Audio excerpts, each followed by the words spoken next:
ஓம் நமச்சிவாயம். சிவதாசன் ஜெகநாதன். ஆன்மீக அன்பர்கள் அனைவருக்கும் இனிய காலை வணக்கம். இன்றைக்கி திங்கட்கிழமை, ஆடி 18, ஒரு நல்ல நாள். இந்த நல்ல நாளில் நம்ம வழக்கம் போல் திங்கட்கிழமைகளை நம்ம திருமுறை விளக்கம் பார்த்துட்ருக்கோம். இப்போ நம்ம ஒரு அழகான பதிக்கத்தை தான் பார்த்துருக்கோம். ஒரு அழகான ஒரு நீண்ட பதிவை பார்க்குறோம். அது கோளறு பதிகம். கோளறு பதிகத்தினுடைய ஒவ்வொரு பாடல்களாக பார்த்துட்ருக்கோம். 2 பதிவுகள் பார்த்துட்டோம். ஒரு பதிவு கோளறு பதிகம் முன்னுரையை பார்த்தோம். போன பதிவில் கோளறு பதிகத்தின் முதல் பாடலை பார்த்தோம். அந்த முதல் பாடலில் கோள்களினால் அந்த 9 கோள் இருக்கு இல்லையா, அந்த கோள்களினால் என்னென்ன பலன்கள் வரும். அந்த பலன்கள் நல்ல பலன்களும் உண்டு, கெட்ட பலன்களும் உண்டு. அதனால் இறைவனுடைய சிவபெருமானை உள்ளத்திலே ஏற்றுக்கொண்டால் கெட்ட பலன்கள் வராது. 9 கோள்களும் கெட்ட பலன்கள் செய்யாது. ஏன்னா கோள்கள் அந்த கோள்கள் இருக்கின்ற இடத்தை பொறுத்து எந்த கோள்களோடு சேர்ந்து இருக்குது அப்படின்னு அது நிறையா ஜாதகத்தில் சொல்லுவாங்க. அது எங்கே பார்க்குது, எந்த இடத்துல இருக்குது அப்படின்னு, யாரோட சேர்ந்துருக்குன்னு சொல்லுவாங்க. அதையெல்லாம் வைத்து பலன்கள் அமையும். பல நேரங்களில் தீய பலன்கள் வரும், பல நேரங்களில் நல்ல பலன்களும் வரும். ஆனால் சிவபெருமானை உள்ளத்திலே ஏற்றுக்கொண்டு விட்டால் அவர் யாருன்னா அவருடைய வேயிர் தோழி பங்கன் அப்படின்னு ஒரு அழகாக விவரித்தோம். அவரை ஏற்றிக்கொண்டு விட்டால் இந்த 9 கோள்களும் நமக்கு தீமை செய்யாது. முதல்ல இப்போ 2 பார்ப்போம். ஒன்று தீமை செய்யாமல் இருக்கிறது, ஒன்று நல்லதையே செய்கிறது. இப்போ தீமை செய்யாது அப்படின்னு சொன்னாக்கா நல்லது செய்யுமா இல்லைங்கிறத நமக்கு பேச்சு கிடையாது. தீமை செய்யாதுன்னா சும்மா இருக்கும் அப்படின்னு அர்த்தம் இல்லையா. அதனால் முதல்ல என்ன சொன்னார், நல்ல அவை நல்ல. அப்போ அது என்னன்னாக்கா 9 கோள்களும் அவர்களால் தீமை வராதுன்னார். அப்புறம் திருப்பி அவை மிக நல்ல அடியார்க்கு. 2வது நல்ல என்ன சொல்கிறேன்னா, அவைகள் நல்லவைகள் மட்டுமே செய்யும் அப்படின்னாரு. இந்த கோள்களினால் தீமைகள் வராதுங்கிறது மட்டும் இல்லைங்க, நல்லவைகள் மட்டுமே நடக்கும். இது டபுள் அட்ஜெக்டிவ் அப்படின்னு சொல்லுவோம் இல்லையா. குட்டுங்கிறத வெரி குட்டுனாக்கா அதுக்கு மிகவும் நல்லங்கிறதுக்கும், மிக நல்லன்னா அதுக்கு எழுச்சி கூட இருக்கு இல்லையா. அதே மாதிரி அதை தான் முதல் பாடத்தில் பார்த்தோம். இப்போ இந்த 11 பாடல்கள் இருக்குது. 10 பாடல்கள் ஒரு திருக்கடை காப்புங்கிற பலசக்தி. இப்போ எல்லாமே எல்லோரும் நினச்சிட்ருக்காங்க இந்த கோள்களை பற்றி தான் மட்டும்தான் பேசுது அப்படின்னு கிடையாது. கோள்களை பற்றி மட்டும் பேசவில்லை. கோளறு பதிகத்தில் கோள்களை பற்றி, கோள்களினுடைய துன்பங்களை அறுத்தலை பற்றி முதல் பாடல் மட்டும்தான் பேசுதுங்க. மீதி உள்ள 9 பாடல்களிலும் என்னென்ன பொருள் இந்த பிரபஞ்சத்திலே மனிதனுக்கு கோள்கள் மட்டும் கொடுக்கறது இல்லைங்க. நட்சத்திரங்கள் இருக்குது, நிறைய விஷயங்கள் இருக்குது. பல விஷயங்களினால் நன்மைகளும் தீமைகளும் வரும். அப்போ எல்லா விஷயங்களும் ஒவ்வொரு பாட்டிலும் ஒரு செட் ஆஃப் திங்ஸை சொல்கிறார். அப்போ அவைகளினால், இந்த பொருள்களினால் இது உங்களுக்கு இடர்பாடு வராது அப்படின்னு முதல்ல சொல்லிட்டு அவைகள் நல்லது மட்டும் செய்யுங்கிறார். இறை துன்பம் மட்டும் கொடுக்காதது மட்டும் இல்லை, நல்லவையே செய்யும் அப்படிங்கிறத அதை தான் நம்ம இன்றைக்கி 2வது பாடலில் நம்ம அடுத்த பாடலில் பார்க்க போகிறோம். இந்த கோள்களை பற்றி பார்த்தோம். 2வது பாடலில் 4 நட்சத்திரம் இதை தான் பார்க்க போகிறோம். இந்த இப்போ நம்ம இதை பார்த்துட்டோம், இந்த கிரகங்களை பார்த்துட்டோம். அதுக்கப்புறம் நல்ல நாள் இருக்குது, அப்புறம் நட்சத்திரங்கள் இருக்குது. நம்ம 7 நாள் இருக்குது, அப்புறம் 27 நட்சத்திரங்கள் இருக்குது. அதில் முக்கியமாக இந்த நட்சத்திரங்கள் எல்லா நட்சத்திரங்களும் நல்லதுன்னு நம்ம சொல்ல முடியாது. நீங்கள் சொல்லுவாங்க பல நட்சத்திரங்கள் தீய நட்சத்திரங்களாக உருவகப்படுத்துகிறாங்க. அது ஒரு நட்சத்திரம் ஒரு செயல்பாட்டுக்கு தீயதாக இருக்கும், இன்னொரு செயல்பாட்டுக்கு நல்லதாக இருக்கும். அதுக்குள்ளே நம்ம உள்ளே போக வேண்டியதில்லை. ஆனால் மொத்தமாக ஒரு 6 நட்சத்திரங்களை விலக்கி வச்சுருக்காங்க. நம்ம 6 நட்சத்திரங்கள் தீமைகள் செய்யக்கூடிய நட்சத்திரங்கள். அந்த 6 நட்சத்திரத்தில் பல காரியங்கள் செய்ய மாட்டாங்க. அந்த 4 நட்சத்திரங்களும் நமக்கு தீமைகள் செய்யக்கூடிய நட்சத்திரங்கள். அந்த நாட்களில் செஞ்சால் அந்த 6 நட்சத்திரம் என்னன்னு கேட்டிங்கன்னா, ஆயில்யம் அது 9வது நட்சத்திரங்க. அதான் அப்படியே இதுலேருந்து முதல் நட்சத்திரம் அஸ்வினிலேருந்து ஆரம்பிச்சிங்கன்னா 9வது நட்சத்திரமான ஆயில்யம், 6வது நட்சத்திரமான திருவோணம், 10வது நட்சத்திரமான மகம், 16வது நட்சத்திரமான விசாகம், 18வது நட்சத்திரமான கேட்டை. இந்த நட்சத்திரங்கள் 5ம் தீதுடைய நட்சத்திரங்கள். இவங்க தீது செய்யக்கூடிய நட்சத்திரங்கள் அப்படிங்கிறாரு. ஆனால் இவைகள் இவரை சிவபெருமானை உள்ளத்தில் ஏற்றிக்கொண்டு விட்டால், சிவபெருமான் என்ற உள்ளத்திலே புகுந்து விட்டால், என் உளமே புகுந்த அதனால்ங்கிறார். என்னுடைய உள்ளத்திலே சிவபெருமான் புகுந்து விட்டால் இந்த நட்சத்திரங்கள் ஒன்றும் செய்யாது அப்படிங்கிறத இந்த பாட்டை சொல்கிறாரு.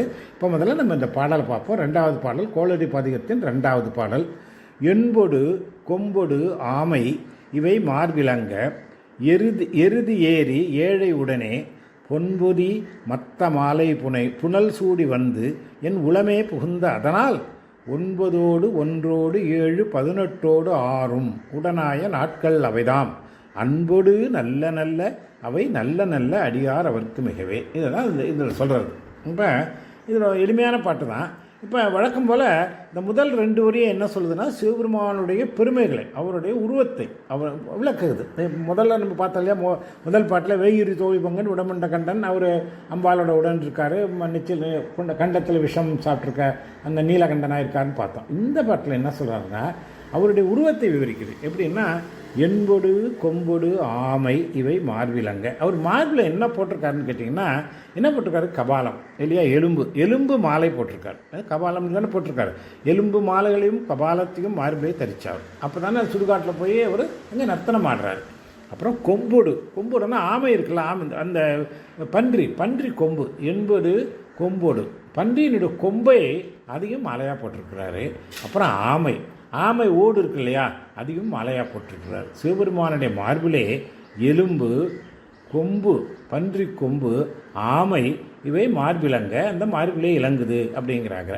சரி, இவர் என்ன எதில் உட்காந்துருக்காரு? எருது ஏறி. எருதுன்னா என்ன? அவருடைய வாகனம் இல்லையா, ரிஷப வாகனம் எருதிலே வந்து இந்த மாலைகளை அணிந்து எருது ஏறி ஏழைன்னா நம்முடைய பரமாம்பிகைனா ஏழைன்னாக்கா அழகான பெண் அர்த்தம். உலகத்திலேயே பிரபஞ்சத்திலேயே அழகான பெண் யாருன்னா லலிதா பரமேஸ்வரி இல்லையா. அந்த பரமேஸ்வரி அம்பாள் சிவபெருமானுடைய மனைவியான அந்த தாய் நம்முடைய ஸ்ரீமாதா, அவங்க அவ்வளோ அழகானவங்க, பிரபஞ்சத்துக்கே அழகின் வடிவமாக இருக்காங்க. அவங்க தான் ஏழைன்னு சொல்கிறாரு. அந்த ஏழைன்னா அழகான பெண்ணுடனே எருதிலே உட்காந்துருக்காரு. சரி, அப்புறம் இது என்ன பண்ணுறாரு? மார்பில் பார்த்தோம் எலும்பு கொம்பு ஆமை ஓடி வச்சிருக்காருன்னு பார்த்தோம். அப்புறம் அவருடைய முடி இருக்கு. அவருடைய அடையாளம் என்ன? சிவபெருமனுடைய அடையாளமே முக்கியமாக முடி தான் இல்லையா, ஜடாமுடி. அந்த ஜொடியில் அதில் பொன்பொதி மத்த மாலை, மத்தம்னா ஊமத்தும் பூரம் மிளிர்கின்ற பொன்போல மிளிர்கின்ற ஊமத்த மாலை வச்சிருக்கிறாரு. அப்புறம் புனல் என்ன? கங்கை எங்கே இருக்குது? சிவபெருமானுடைய முடியிலே இருக்குது. அது இப்போ இதையும் முடியிலே பொன்போல் மிளிர்கின்ற ஊமத்தை பூ மாலையையும் அங்கே புனல் சூடி, இந்த புனல் என்ன? புனிதமான கங்கை, புனிதமான நீர், புனிதமான கங்கை சூடி வந்து என் உளமே புகுந்ததனால் இந்த எங்கே இருக்காரு என்று உள்ளத்திலே புகுந்து விட்டார். இப்போ இதுதாங்க முக்கியமான விஷயம். சிவபெருமான் அவர் அழகெல்லாம் 1000 தடவை சொல்லிகிட்டே போகலாம். ஆனால் அவர் உள்ளத்திலே புக வேண்டும். அவர் உள்ளத்திலே புகுந்ததனால் இப்போ நீங்கள் என்ன சொன்னீங்க? இன்றைக்கி என்ன சொல்கிறாரு? திருஞான சம்பந்தர் இப்போ மதுரைக்கு போகணுன்னு சொல்லும்போது திருநாவுக்கரசர் சொல்கிறார், ஐயோ சுவாமி இன்னைக்கு நட்சத்திரம் சரியில்லை, இன்றைக்கி ஆயில்ய நட்சத்திரம், இந்த ஆயில்ய நட்சத்திரம் போகக்கூடாது அப்படிங்கிறாரு. அப்போ தான் அவர் சொல்கிறாரு 9ங்கிறது அஸ்வினி பரணி கார்த்திகை மிருகசீரிஷம், அந்த 9வது நட்சத்திரம் ஆயில்யம். ஒன்றோடு அதுக்கு அடுத்த 9 1 7 10 10வது நட்சத்திரம் மகம். அதுக்கப்புறம் அதோடு 9லேருந்து 7 கூட்டினா 16. 16வது நட்சத்திரம் விசாகம். அப்புறம் 18வது நட்சத்திரம் கேட்டை. அப்புறம் 6வது நட்சத்திரம் அது திருவாதிரை. இந்த 6 நட்சத்திரம் இதுதான் தீதுரு நட்சத்திரங்கள். தீது கொடுக்க கஷ்டம் கொடுக்கக்கூடிய நட்சத்திரங்கள் இந்த 6 என்னென்னா ஆயில்யம், திருவாதிரை, மகம், விசாகம், கேட்டை. இந்த 6 நட்சத்திரங்களும் உடனாய நாட்கள் அவைதான். இது துன்பத்தை தரக்கூடிய இந்த நாட்கள் அன்போடு நல்லங்கிறாரு. இது சிவபெருமானுடைய உள்ளத்திலே புகுந்து விட்டால் இந்த 6 நல்லவங்களாக மாறிவிடும் அப்படிங்கிறாரு. தீமை செய்யாது. இதனால் முதல் சொல்லுது அவை அன்போடு நல்ல அவை நமக்கு தீமை செய்யாது. அப்புறம் சொல்கிறாரு அன்போடு நல்ல அவை மிக நல்லங்கிறார். மறுபடியும் நல்ல நன்மைகள் மட்டுமே செய்யும், அடியார் அவருக்கு மிகவே, அடியார்களை வாழ வைக்கும் அப்படிங்கிறார். இதுதான் இந்த பாட்டில் சொல்கிறது. என்பொடு கொம்பொடு ஆமை இவை மார்பிலங்க எருதேறி ஏழைகுடனே பொன்பொறி மத்தமாலை புனல் சூடி வந்தியன் உளமே புகுந்த அதனால் 9ஓடு 1ஓடு 7 18ஓடு 6 உடனாய நாட்கள் அவைதாம் அன்போடு நல்ல நல்ல அவை நல்ல நல்ல அடியார் அவருக்கு மிகவே அப்படின்னு. இப்போ நம்ம வந்து என்போடுன்னா எலும்பும் கொம்புன்னு எலும்போடுன்னு சொன்னோம். கொம்போடுன்னா அந்த ஆமை இது பன்றி கொம்பு, ஆமைன்னா ஆமை ஓடு, மார்பிலங்கன்னா திருமார்பிலே அணிந்திருக்கிறாரு, எருதி ஏழினா ரிஷபாவனத்தில் ஏறி இருக்காரு, பொன்பொதி மொத்த மாலை, பொன்போலும் மிளிர்கின்ற மத்த மாலைன்னா ஊமத்த மாலை அதை அணிஞ்சிருக்கிறாரு. அப்புறம் புனல் சூடி கங்கையையும் தலையிலே சூடி இருக்கிறாரு. ஏழை உடனே மெல்லியலான மிக அழகு மிகுந்த உமையம் மேல் உடனே சகிதமாக வந்தியின் உள்ளமே புகுந்ததன் அப்படியே உள்ளத்தில் புகுந்துட்டாரு. அதனால் இந்த 9ஓடு 1 7 9ஓடு 1ஓடு 7 18ஓடு 6 ஆகிய இந்த 5 நாட்களும் அந்த நட்சத்திரங்களிலும் இது இந்த நாளும் எல்லாருக்கும் ஆகாதனவாகியவை, இதெல்லாம் வந்து கெடுதல் செய்யக்கூடியவை, அவை கெடுதல் செய்யாது. இந்த எண்கள் ஒரு நாட்கள் நன்மையே செய்யும், அன்போடு அடியவர்களுக்கு நன்மையே செய்யும், சிவனியாருக்கு மேலே நன்மையாக கொடுக்கும் அப்படின்னு இந்த அழகாக இந்த பாட்டில் சொல்கிறாருங்க. இதில் இந்த இந்த இந்த பாட்டில் வந்து சிவபெருமானுடைய ஒரு தோற்றத்தை வேணா முரண்பாடுகள் நிறைய இருக்கும். இந்த என்னக்கா இப்போ முரண்பாடுன்னா என்னென்னா நல்லது கெட்டது இல்லையா, அழகு அவலட்சணம், காத்தல் அழித்தல், ஆண் பெண், சாந்தம் சீற்றம், இப்படி மயக்கம் தெளிவு, இந்த மாதிரி நிறைய முரண்பாடுகள் உலகத்தில் உண்டு இல்லை, மனிதர்களுக்கே உண்டு. இதை விளக்குவதற்காக தான் சிவபெருமான் பார்த்தீங்கன்னா அவர் மார்பில் வந்து எலும்பு கொட்டிருக்காரு, பன்றி கொம்பு இருக்கிறாரு, ஆமை. இது மூன்றும் அச்சம் தரக்கூடிய பொருள். இதை பார்த்தா நான் எலும்பை பார்த்தா பயம், பன்றிக்கை பார்த்தா பயம், ஆமையோட பார்த்தா பயம். அது எல்லாம் அணிந்து சிவபெருமான் இந்த கடுமையான பொருள்கள் இருக்கிறார்களா இதை வச்சுக்கிட்டு தன்னோட யார் கூட வச்சுருக்காருன்னு மெல்லியலான உமையம்மையாகி வச்சுருக்காரு. இதெல்லாம் கடுமையான பொருள். எலும்பு எவ்வளோ ஹார்டாக இருக்கும், பன்றி கொம்பு எவ்வளோ ஹார்டாக இருக்கும், ஆமையோடு எவ்வளோ ஹார்டாக இருக்கும். உலகத்திலே மிக ஹார்டு, ரொம்ப கடுமையான பொருள்கள்.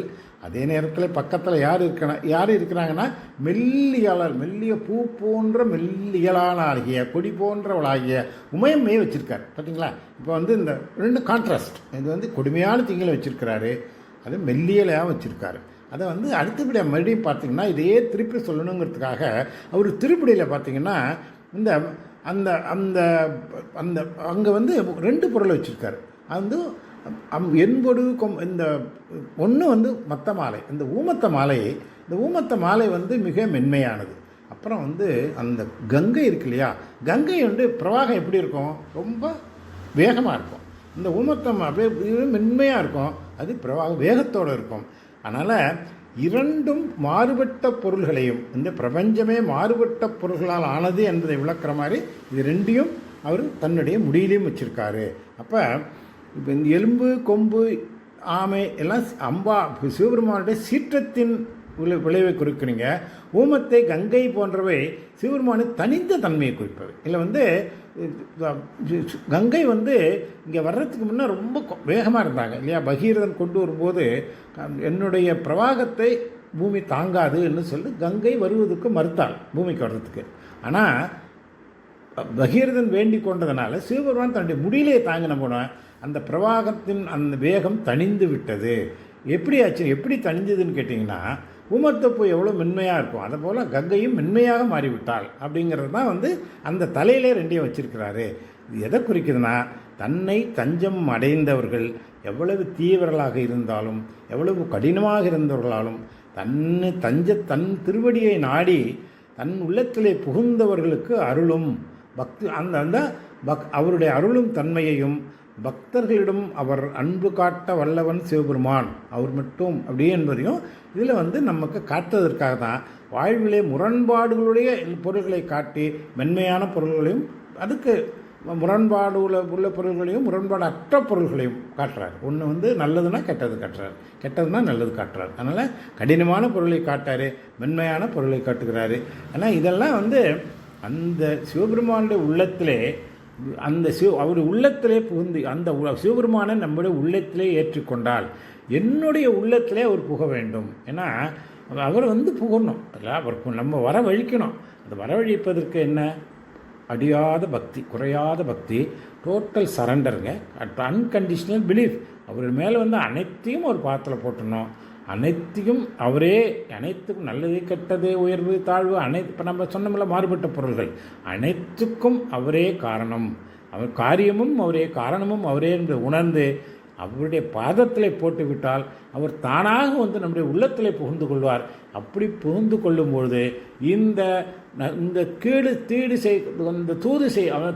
தீது செய்யக்கூடிய நாட்களானாலும் சரி. இப்போ நாள்லையும் நம்ம சொல்லுவோம், 7 நாள்லையும் நம்ம எல்லாம் செய்ய மாட்டோம். செவ்வாய்க்கிழமைனா வேண்டாமோ, சனிக்கிழமைனா வேண்டாமோ, நிறையா இருக்கு இல்லையா உங்களுக்கு.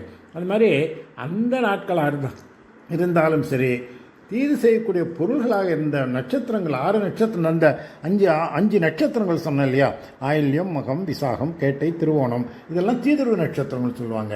இந்த நட்சத்திரங்களும் நம்மை ஒன்றும் செய்யாது. ஆக ஆயில்யத்திலே நான் புறப்படுகிறேன் அப்படின்னு அவர் புறப்பட்டு போய், ஞானசம்பந்தர் புறப்பட்டு போய் அந்த பாண்டிய மன்னனை குணமாக்கினார். அந்த கதை நம்ம வேறு இன்னொருத்தர் பார்க்கலாம். ஆக இறைவனுடைய உருவத்தை உள்ளத்திலே ஏற்ற வேண்டும், அவருடைய கருணையை உள்ளத்தில் ஏற்றணும். அவர் உருவத்தை நம்மளால் ஏற்ற முடியுமா? அவர் வந்து பிரபஞ்சமே சிவபெருமான் தான். சிவபெருமானுடைய கருணை அந்த வெள்ளத்திலே ஒரு துளியாவது நம்முடைய உள்ளத்திலே அதை ஏற்றி ஒரு உள்ளத்திலே புகுந்து விட்டால் நமக்கு அனைத்தும் நலமாக முடியும். அப்படிங்கிறதான் நல்ல மிக நல்ல அடியாரவர்க்கு மிகவே அப்படின்னு இந்த 2வது பாட்டில் சொன்னார். இதான பாட்டு இதே மாதிரி தாங்க இன்னும் 8 பாட்டு இன்னும் இருக்குது. ஒவ்வொன்றும் ஒரு ஆஸ்பெக்டை பேச போகுது. ஸோ அடுத்த பதிவில் வந்து லக்ஷ்மி, சரஸ்வதி எல்லாம் என்ன பண்ண போகிறாங்கிறது நம்ம பேச போகிறோம். அது வந்து நம்ம 3வது பதிவு பார்ப்போம். இத்துடன் இந்த பதிவை நிறைவு செய்கிறேன். உங்கள் அனைவருக்கும் பரமேஸ்வரன் பேரருட்கருணையும் பரமாம்பாளின் கடாட்சமும் குறைவில்லாது கிடைக்க வேண்டும் என்று வாழ்த்தி இந்த பதிவை நிறைவு செய்கிறேன். நன்றி, வணக்கம். சிவதாசன் ஜெகநாதன். நம்முடைய இந்த கோளரி பதிகத்தை நம்முடைய டாக்டர் சுகுணாம்மா பாடியிருக்காங்க. நான் ஒரு இதில் சொல்லியிருக்கேன், அழகாக பாடியிருக்காங்க, இனிமையாக பாடியிருக்காங்க. உள்ளத்தை மயக்கமாக ரொம்ப இனிமையாக இருக்கும் கேட்குறதுக்கு. அதை வந்து நான் அந்த லிங்க்கை உங்களுக்கு ஆட் பண்ணியிருக்கேன். இந்த லிங்கை கிளிக் பண்ணி நான் சுகுணாம்மையார் பாடின அந்த பாட்டை நீங்களாம் கேட்டு மகிழ வேண்டும் என்று இந்த பதிவை நிறைவு செய்கிறேன். ஓம் நமச்சிவாயம். சிவதாசன் ஜெகநாதன்.